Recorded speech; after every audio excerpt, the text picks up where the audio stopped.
یک جوانزن توجیک که در کاوهخانه خینکالنای تبلیسو در شهر میتیش ولایت مسکو کار میکرد به اون ادعا میشود که در جای کار در جریان مناقشه یک همکارش را با کارد کشته است. این حادثه روز چهارشنبه 4 ینور سال 2023 رخ داده است. بنا به اطلاع تلگرام کانال 112 دو کارمند قهوه‌خانه در جای آشپزی با هم مناقشه کردند و زن کارد را گرفته به قفس سینه همکارش چند کار زده است.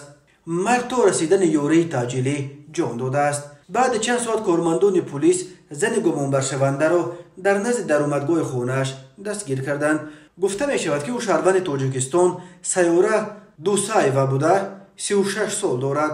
در ثبت ویدیو کامراهای نظارتی در قسمت آشپزی قهوه‌خانه خینکالنای تبلیسو نصب شده که پاره از این ثبت را کانال 112 دریافت و نشر کرده است. دیده می شود که یک مرد با یک زن حمله آورده او را از موهایش می کشد و لطکوب می کند. زن از خود دفاع کردنی شده کردی رو که به دستش افتاد به دست گرفته چند بار به بدن آن مرد می زند.